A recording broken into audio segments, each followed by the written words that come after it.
दोस्तों, ये बात आपने सुना ही होगा, जैसा करोगे वैसा भरोगे। लेकिन इस बात पर हम कभी गौर नहीं करते और बहुत बड़ी बड़ी गलतियां कर देते हैं। भगवत गीता में श्री कृष्ण ने कहा है कि कर्मों का फल हमें उसी तरह ढूंढ लेता है जिस तरह एक बछड़ा हजारों गायों के बीच अपने माँ को ढूंढ लेता है। कर्म फल इंसान को भोगना ही पड़ता है। हमारे किए गए कर्म हमें ढूंढ ही लेते हैं, फिर चाहे वो कर्म अच्छे हों या बुरे हों। लेकिन हम लोग इस बात को ज़्यादा गंभीरता से नहीं लेते और हमें लगता है कि कर्म फल जैसा कुछ होता ही नहीं। हम अक्सर उन लोगों के बारे में बात करते हैं जो दूसरों के साथ बुरा करते हैं, लेकिन फिर भी कोई उनका बुरा नहीं कर पाता। यही सोचकर हम ज़्यादा लोग बुरे काम करने लग जाते हैं। हम सब यह भूल जाते हैं कि कर्मों का हिसाब कभी भी तुरंत नहीं होता। किसी के साथ बुरा करने वाला भले ही आज सुखी हो, लेकिन कभी न कभी उसे उसके कर्मों का फल भोगना ही पड़ता है।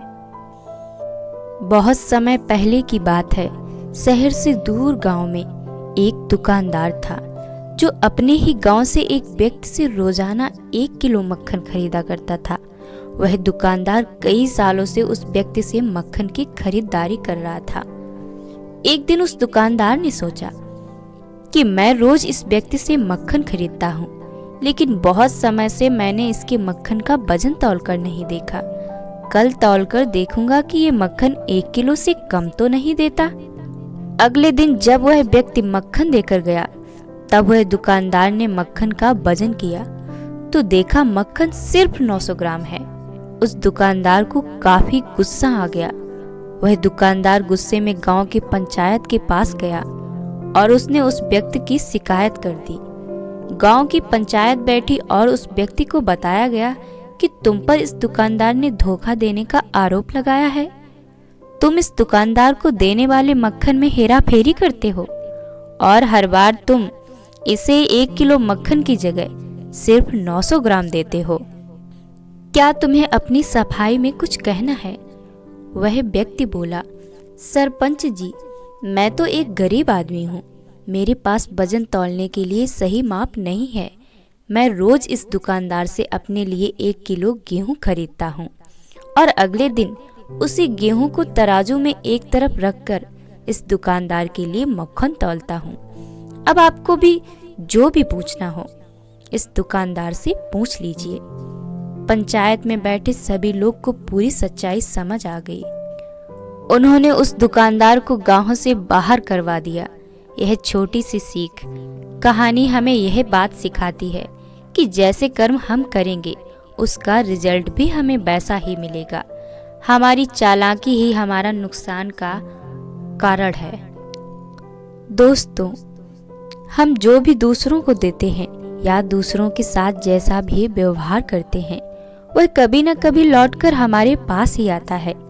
किसी के साथ अच्छा करोगे तो आपके साथ भी अच्छा होगा।